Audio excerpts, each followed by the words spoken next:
嗨，大家好，我是躺平叔，今天是2026年7月28号。這一期啊，咱們聊一聊便利店啊。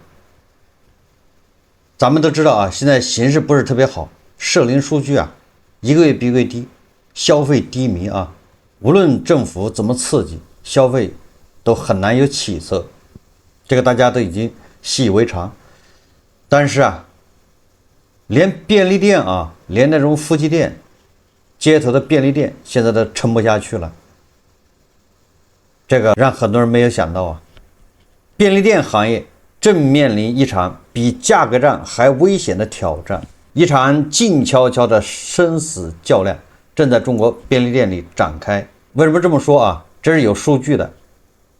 7月21號啊 ，CCFA 就是中國連鎖經營協會啊，發布了2026年上半年便利店企業發展情況簡報。很多便利店啊，因為便利店跟便利店不一樣，对吧？這個報告說的是一個整體情況、大趨勢，但是不排除有一些便利店因為種種原因，是吧？因為這個它的位置啊，或者是一些特殊原因，便利店還可以，似乎啊跟去年變化不是很大。但是啊，這個含義啊已經降臨便利店行業。這個是確認無疑啊。根據這個中國連鎖經營協會發布的2026年上半年便利店企業發展簡報啊，這個簡報顯示啊，60家樣本企業的門店總量是127872個，淨增門店1391個，銷售額增長與下降企業分別佔46.7%和50%，也就是啊，銷售額下降的已經過半了。淨利潤持平及增長與下降企業分別佔40%、60%，什麼意思啊？也就是淨利潤下降的已經超過60%了。銷售額利潤同比下降，企業佔比明顯高於去年同期。線上銷售增長，企業佔比也有所回落。也就是從各個指標來看，便利店行業已經相當困難啊，已經開始惡化。這些數字都不太樂觀。但在整份報告裡面，不樂觀的還不是這些銷售額利潤，值得警惕的並不是銷售額，也不是利潤，而是一組看起來不起眼的數據：71.7%的便利店企業來客數下降，就是每天進入便利店的人都在減少，這個是個大問題。銷售額可以靠促銷來拉動，利潤率可以通過壓縮費用來改善，線上銷售也可以借助平台流量來獲得增長。唯獨來客數不會撒謊，它代表着消費者還願不願意走進便利店。銷售額和利潤率是結果，而來客數才是原因。超過70%便利店企業遭遇來客數下滑，就是沒有人上門。問題已經不是某一家企業經營出了偏差，而是整個行業賴以生存的基礎邏輯正在發生變化。消費者用腳在投票，而且已經投了很長時間。那麼這個數字啊還不夠直觀，我們看一個更直觀的，更能讓我們感受到身邊的變化。7月15號，國家統計局出了一組數字，上半年菸酒類零售總額3547億，同比增長13.2%，看上去還不錯的啊。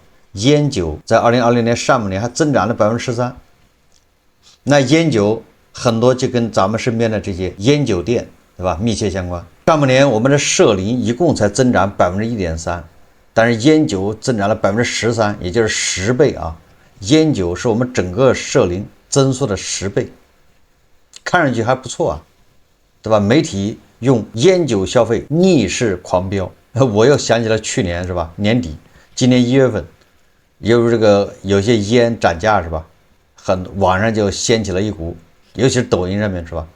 各種煽情，說不抽了，我把這錢省了，是吧？去年應該於年底或者是今年年初，就春節之前，有一大波這種情緒帶動。結果你說諷刺的是高級黑啊，諷刺的是今年上半年居然菸酒銷售還增長13%，增速還加快了。那些信誓旦旦要戒菸的人呢，還戒沒戒啊？雖然媒體說啊，菸酒消費逆勢狂飆，但是啊，另一組數字卻被悄悄帶過或者有意忽視了。2025年全國煙酒店少了約32萬家，同比少了20%，折合下來啊，什麼意思呢？就平均每天有900家烟酒店貼上旺鋪轉讓，就是全國5年總的下來啊，從口罩到現在5年，關門的煙酒店超過了130萬家，就關門了。一邊是零售額暴漲13.2%，一邊是32萬家的烟酒店一年給關掉了。两組數字都是真的，那哪個數字更真呢？哪個數字跟我們更近是吧？那就是關掉的那32萬家，一年關掉32萬家煙酒店。因為你身邊的煙酒店很有可能你去買烟買酒，对吧？現在它關門了。那有人就說了啊，那你這解釋不通啊。你看啊，大盤就是烟酒漲了13%，你這邊又是說32萬家關了門，你怎麼解釋呢？都是真的數字，对吧？你不要懷疑数字，說哎，造假造得太離譜，數字肯定有水分，但還沒那麼離譜。那你怎麼解釋呢？實際上這就是統計啊。什麼叫統計呢？就是國家統計局統計的煙酒這個社零數據這些東西，它都是叫規範企業。就是你这個企業達到一定規模，它在統計，而你身邊的這些煙酒店恐怕都不在它這個統計局統計的範圍之內。就是煙酒這種零售小店啊，那當然了，你這便利店，那種連鎖便利店，很有可能啊，還是在人家的這個統計範圍之內。規範工業，你樓下那個夫妻店啊，大街邊上一個煙酒店，那恐怕不在統計範圍之內。那這就出現一種什麼情況呢？那就一種合理的解釋，就是這些小店的生意啊，被一些大的渠道給吸走了。大的渠道而是在統計局的統計範圍之內，他們把小渠道、小的夫妻店、便利店的客流給吸走了，所以小的便利店、這夫妻店、煙酒店就關門，大的顯得還增長了，是吧？增長速度還快了，只有這種合理解釋啊，相對合理，否則的話沒法解釋。那我們再看啊。那為什麼小的便利店都關門呢？大的便利店還多了呢？那就是剛才中國連鎖經營協會發布的數字，就是70%的門店呢，它的客流量在下降。便利店連鎖便利店的客流量下降，那些夫妻店，对吧？那些烟酒店的客流量一樣也在下降，大家都是一樣的。我们還是看看這個行業協會怎麼說的啊？便利店越來越多，顧客卻越來越少。今年5月，在長沙舉行的中國便利店大會上，一個詞被反覆提及，什麼詞啊？叫壓力。實際上啊，我們一直說各行各業現在都越來越難，除了硅基的啊，除了長興科技這樣的跟存儲、半導體、跟人工智能相關的行業現在好一點，其他的都叫壓力。羅森中國副董事長華東坦言，最大的變化是來店客數下降了。臨級董事長劉忠建則說今天便利店的方便性可能已經不如以前了。而原盒馬創始人侯毅更是毫不客氣，便利店30年沒有真正的進化。要是把這些話放到5年前，可能還會有人提出不同的意見，但在今年的會場裡面，台下基本沒有人會反駁，因為大家看到的在經歷同一件事，就是門店越來越多，顧客卻越來越少。根據 CCFA 的數據，2025年全國便利店，這是便利店連鎖的競爭門店7572家。從數量上來說行業還在擴張，不過另一組數據卻在持續變差。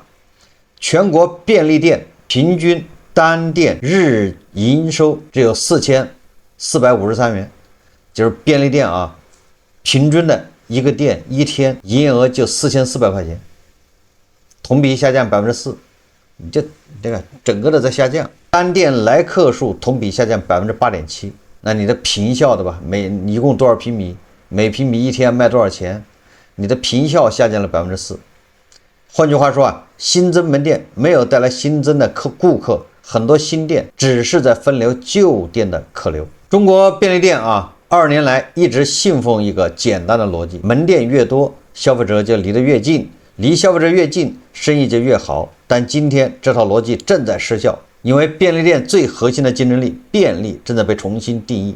侯毅在長沙便利店大會上講過一個細節啊，他說過去半夜家裡沒有醬油，人們會下樓去便利店。今天打開手機，美團閃購、京東秒送、餓了麼進場零售，最快10幾分鐘就能送到家，很多縣城甚至比大城市還快。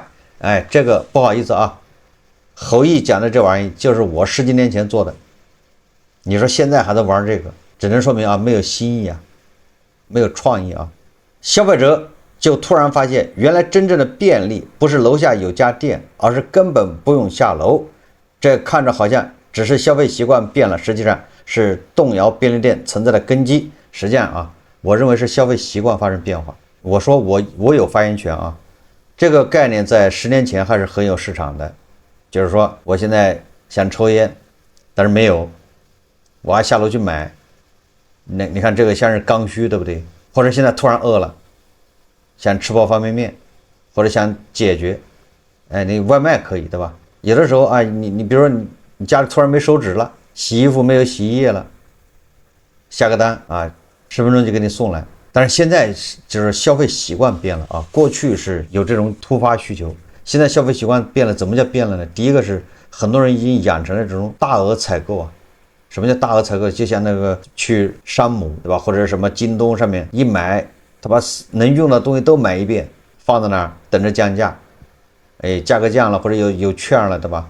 哎，凑单一把買了，這是一種習慣啊。那這個習慣，他一囤貨是吧？他基本上很少就遇見啊，今天缺這個，明天缺那個。第二個呢是什麼呢？就是大家忍耐度高了。什麼叫忍耐度高了呢？就是比如說啊，有人他煙沒了。按理來說他急得急，非得去買一包是吧？哎，有的人他就不買了。我这个例子啊，很多人理解不了啊，因为最近好多00後啊，我跟他們打交道啊，00後喜歡吃辣條，喜歡吃那些零食、垃圾食品。哎，但是我發現他們現在吃的也少了。哎，我說為啥？他說嫌累。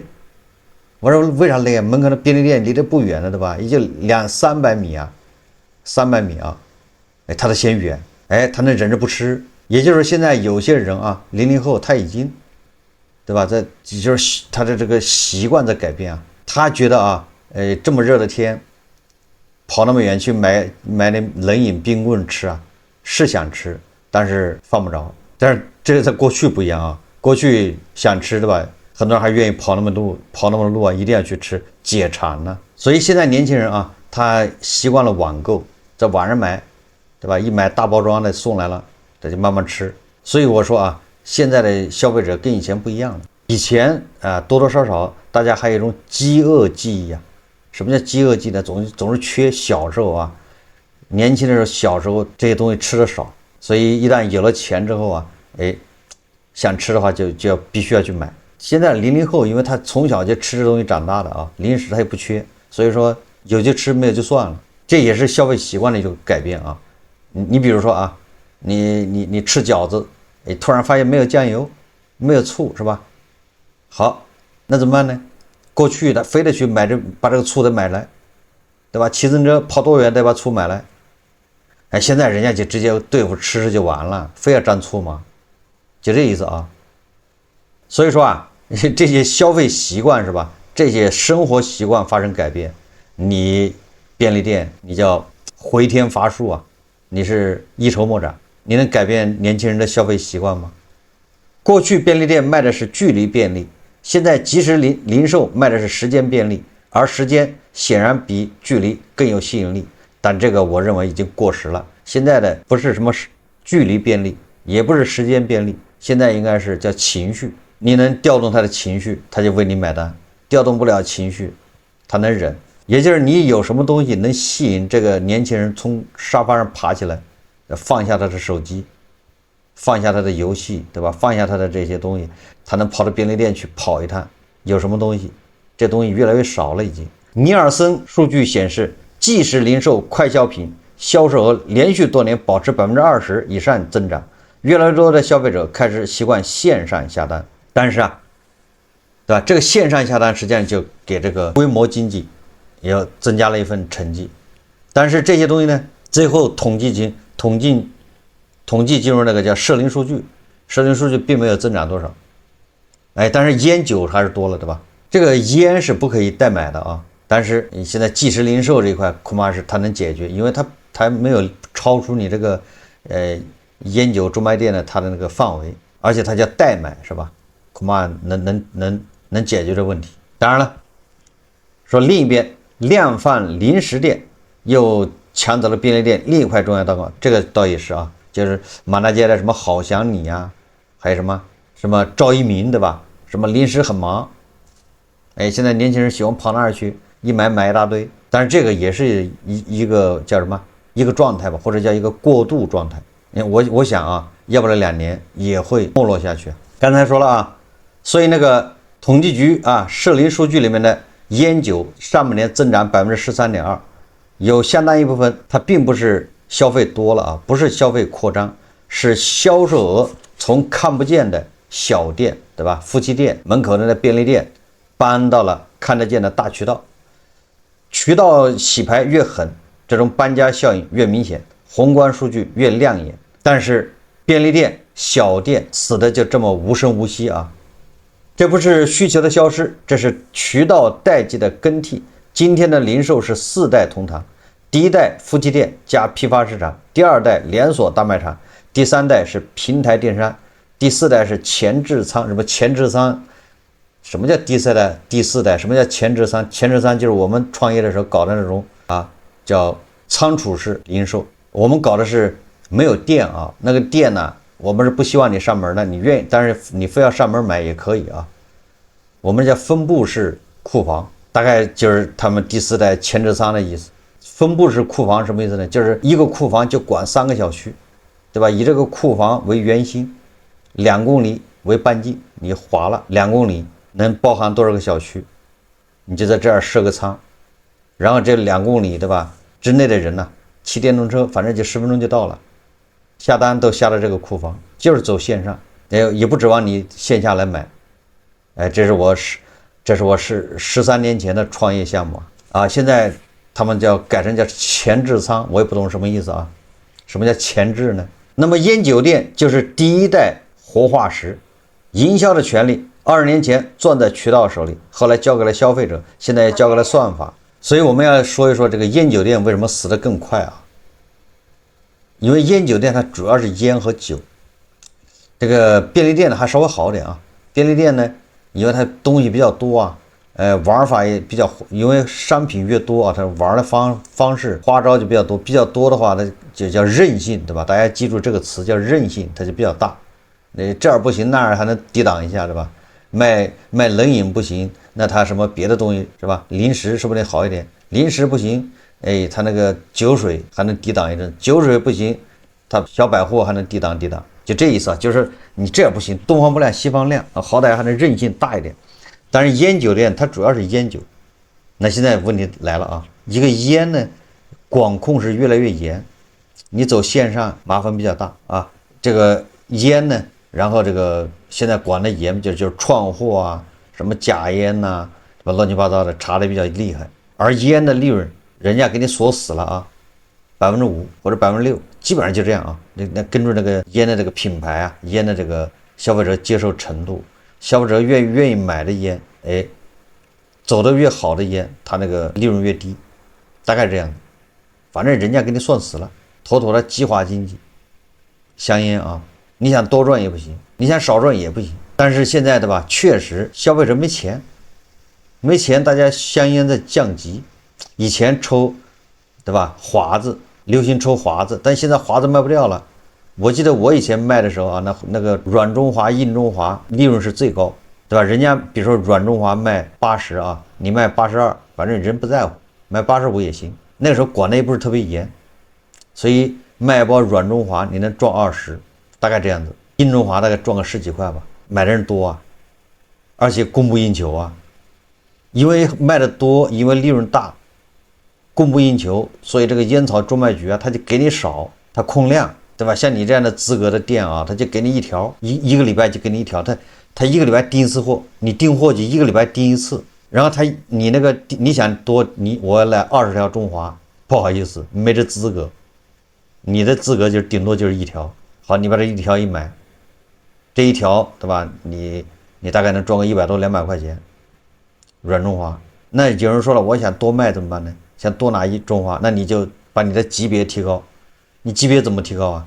你級別提高就是專門賣那些沒人買的煙，煙草專賣局推的啊，煙廠推的新品牌，那個品牌沒人認，沒人買。哎，你賣那個煙，你那個煙進的越多，你的積分越高，你的積分越高，對吧？你以後拿中華的條數就越多，就這意思。你看人家就這麼玩的，所以大家只好啊進那些亂七八糟的不好賣的煙，以提高自己的这個叫級別。啊，這個級別上去了之後，你買那些緊俏煙的資格就多了啊。那現在的問題在哪兒呢？現在問題中華賣不掉，人家不抽了。以前抽30的，现在抽10塊，對吧？以前抽20的一包的啊，现在也抽10塊。現在是那越便宜的煙越好賣，不5塊錢一包的那煙更好賣。所以很多這個煙酒專賣店小店啊，他拿了中華那貴的煙他賣不掉，還賺他錢，賺他的資金，對不對？他訂貨啊。走不掉，他只好降價，因為他要回籠現金啊。所以說以前賣中華賺錢，現在賣中華不賺錢，他還要降價。現在走的都是那便宜的煙，那便宜的煙不就是消費降級嗎？就比如我是抽煙的啊，我舉個例子，我以前一天1包中華，現在改成一天1包普通晚煙，普晚也在10幾塊錢，普通的晚煙啊，大概12、13塊一包吧。你說我從那個抽40，對吧？硬中華40。普晚才10塊錢，那我就消費降級了。但是我不可能多抽吧，对吧？我以前抽啊一天1包，我現在一天還是1包啊。一個便利店、一個菸酒店的客戶就是固定的，就那些人，对吧？身邊就那個小區附近的。現在這個客流還在下降，客流下降，每個人，對吧？他消費煙的能力在下降，所以你就知道這個菸酒專賣店，它首先它的煙那是急劇下降，這個銷售額啊，你說它利潤能有多少？再加上那些貴的煙，他還得訂完之後還壓貨，他得想辦法把它賣出去，便宜賣。所以在煙這塊是越來越不賺錢。雖然煙啊由國家給你拖着的，不讓它降價，哎，他這是規定的啊，你對吧？他也統一收價。那這個賣煙現在也越來越不好賺錢。以前賣煙更多的是帶流量，對吧？現在賣煙純粹是流量了，不賺錢。就我認識，我這邊上有幾個小賣部啊，就他們老闆都是。在煙這一塊是啊，相當的頭疼。這是煙啊，那酒就更慘了啊。為什麼呢？你酒還沒有保價，它酒它不像那煙，煙是完全是計劃經濟啊，它給你管死了啊，对吧？動不動你就犯法了，這不是開玩笑，對吧？人家可以抓你，你就看上綱上線到什麼程度，人家有權利抓你啊，對吧？罰款的這是小事啊。所以說啊，連煙都這樣，那酒就更搞不定了，对吧？酒是几級代理制度，你比如說五粮液，對吧？他給他的1級代理商，1級代理商給2級，2級給3級，好，最後鋪到你這個煙酒店，不知道是幾級啊？你拿貨，這個煙酒店他拿五糧液，拿茅台，還拿其他的酒，各種酒。你這個酒你5天沒賣掉，你酒已經便宜了。有的煙酒店他走的量大，他還強勢。什麼叫強勢呢？他可以找代理商，我這酒賣不掉，我還可以退給你，對吧？但是大部分菸酒店沒這個水平，沒這能力。好，那你自己拿錢壓貨，你壓了貨在這兒，1個月賣不掉，你是200塊錢斤的酒，1個月賣不掉，他已經降到多少了？降到160了。这價格不停的降，這大家知道吧？這個酒水的價格一直在降啊，所以茅台它逆勢。他今年逆勢漲了2次價，他為什麼？他為什麼漲價？他不漲價，他經銷商都要下面經銷商都要垮掉，活不下去了，所以他被逼啊，硬着頭皮往上漲價，那就是被罵他也要漲。那人家就敢把茅台拿來賣，雖然賣不掉，對吧？他沒跌嘛。你那其他的酒，比如五糧液，比如其他的還有小就中淡的酒，或你往這一放，1個月賣不掉，它價格就便宜了20%。你說哪個這個菸酒店能扛得住啊？所以就這一下就得把它搞死了。那我們現在消費的吧，你以前你買個400、500一瓶的酒充當門面是吧？哎，晚上請人喝酒，不行就買一瓶茅台。現在都不買了，对不对？现在都去喝酒就買個20、30一瓶的。你說20、30一瓶的，你也不能說茅台你能喝1斤，你喝20、30你就能喝3斤吧？你還是喝1斤。但是你說這個銷售額少了多少吧？对吧？小幾十倍呀，那你說這個菸酒店它能活得下去嗎？說來說去都是消費降级导致的啊。但我们先不说这个年轻人不喝酒，年轻人少抽烟啊，这个人群基数在萎缩，这也是一方面啊，这是能看得见的萎缩。但是就是现在还喝酒还抽烟的人，他在降级啊。一边是年轻人不喝不抽，对吧？少喝少抽，一边是这些还在抽还在喝的这些人，他在降级。这两项一夹击，哪個烟酒专賣店他能活得下去呢？所以那個日子是越來越差。所以你在網上看到的啊，煙酒專賣店沒有幾家說自己幹得好的，說還能活得下去的，大部分都活不下去。當然這裡面還有其他的彎彎繞繞啊。什麼叫彎彎繞繞呢？就是這些煙酒專賣店他們都有一些資源。什麼資源呢？比如說他跟一些單位，跟一些什麼國企央企或者大的民企，跟一些老闆關係不錯。這個老闆今年搞員工聚會是吧？聚餐要用1箱酒，對吧？2條煙，從他這兒拿，對吧？那個國企要搞個什麼事情，要4箱酒，對吧？4條煙，他走這種渠道啊，這渠道也有，但是一樣的嘛。企業現在效益不好，誰還去那麼拿酒呢？國企現在管得嚴，對吧？就是拿也害怕，所以這一塊也在急劇萎縮啊。這叫大客戶渠道啊，大客戶渠道急劇萎縮，日常消費者這兒也是在萎縮，叫在降級。這就是煙酒便利店，對吧？這種煙酒店啊，它為什麼5年130萬家關門，2025年是32萬家關門？我可以負責任的說啊，10年前如果你搞個煙酒專賣店，那至少你有個事業。有的人頭腦靈活的，他搞3個，他減值了，對吧？那個寶馬的開上了。因為那個時候是什麼時候？烈火噴油的時候啊，到處都需要煙，需要酒。今天晚上我要請誰吃飯，對吧？要請2桌的話，那你得好幾箱酒，對吧？好幾條煙。一個煙酒店老闆如果掌握了幾個大的客戶，對吧？他一年生意收入那是穩定的啊，一年賺個100多萬，那絕對不是吹的。那現在已經晚了，現在不可能了，對吧？你看現在很多公司連年會都不搞了，公司也不搞什麼團建，對吧？也不搞什麼啊，每個季度開策略會。10年前啊，只要稍微像樣點的公司，反正隔三差五就要開個策略會，對吧？然後隔三差五再開個什麼半年會議總結，對吧？展望下半年該怎麼辦？到年底再開個年會，各部門還要搞自己的小會，對吧？反正就是聚會嘛，吃喝，這吃喝不就是煙酒？所以這個市場很大。所以我們說來說去什麼意思呢？就是大量的煙酒店啊關門，實際上就反映着這消費是徹底的萎縮了。當然了，也有人說啊，我們公司還在搞年會，但是這個煙酒，這酒啊，煙不一定啊，酒他從網上買的，京東上買的，對不對？或者抖音上買的更便宜。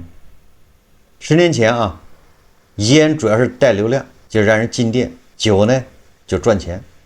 酒的利潤比較大，也水分比較多。那煙呢，相對來說，因為它平均利潤率只有5%、6%，加到一起啊，但那是剛需啊，所以說它能吸引人進店。賺大錢靠什麼呢？賺大錢就靠這叫大客戶，有人脈資源。有的大客戶一要的吧，要20箱酒、30箱、幾十條煙，對不對？為了攢這幾十條煙，也要提前多長時間開始攢。因為你如果要中華的話，突然要20條，沒有一個店能拿得出來，對吧？這恨不得提前1個月通知，然後他把你給你攢下來，不賣給別人啊，給你攢着。所以在我來看來啊，因為我正好做過這種即時零售跟便利店啊，有很深厚的這個了解，甚至對煙啊，我是親自申請那個煙草專賣，那個叫煙草專賣證吧。對吧？從報地址到申請到拿下來到每天我親自墊煙，這個每周啊這個訂煙吶，然後這個煙草專賣局每個周4還是周幾，人家直接送貨上門，簽字，然後就看着那個級別從那個最低級的慢慢漲到最高級，天天去刷，天天想辦法怎麼樣提高它的這個級別，好去拿中華。只不過是啊，時間有點久了，10幾年前了，我記得不太清楚。這都是我親自幹的，所以我認為啊，這個煙酒店成批的倒閉，再加上你身邊的那些啊便利店、那些夫妻店、那些小區裡的那種小超市啊，實際上就說明這個經濟形勢不容樂觀。最主要的是，大家勒緊了褲帶，消費在降級，然後再加上疊加啊，年輕人消費習慣在改变，大家越来越多的願意從網上買这些，买可樂是一买一大，对吧？好几瓶。零食又有大量的什么这個趙一鸣啊、好想你啊，對吧？這種量販式零食吧出現，網購加這個，再加上年輕人，對吧？消費習慣發生變化，所以說啊，大量的便利店、大量的菸酒店關門，主要原因就是消費降級啊，主要原因還是這個。所以如果你正在幹便利店，我估計你是現在是越幹越累，越幹越難，不是你不努力，而是市場變了，人也在發生變化。整個市場在萎縮，大魚還在吃小魚，對吧？那小魚只能是沒了。以我們小區為例啊，我們小區大概有2000多戶啊，人不少啊。我們小區裡面只有一個超市，而且我們小區周邊啊，就是你不管從哪個門出去，200米之內是沒有小店的，不管是便利店還是那種夫妻店。所以說我們小區裡面那個超市，按理来說那是絕對位置啊，得天獨厚。但是啊，我也不知道他們經營狀況怎麼樣啊，我只知道他們的老板經常換，1年2年就換一次，那門頭也在換，一會兒是這個便利店，一會兒是那便利店，名字也不停的換，老板也不停的換。我在想啊，如果他生意真好的話，他不可能老換，就位置那麼好，他也是個雞肋，叫食之無味，棄之可惜，哎，就是這樣。所以前面老板幹着覺得沒意思，賺不了多少錢，還挺累，完了之後他就出租，他叫什麼轉讓，後面老板就接，認為能搞啊，你看看這位置這麼好，結果搞個1年發現不是那麼回事，想賺錢太難，那只好再對吧，再撞鋪轉讓，周而復始。好，這期節目我們就聊到這裡，感謝大家收看。如果喜歡我的節目，歡迎訂閱、點讚、評論，謝謝大家。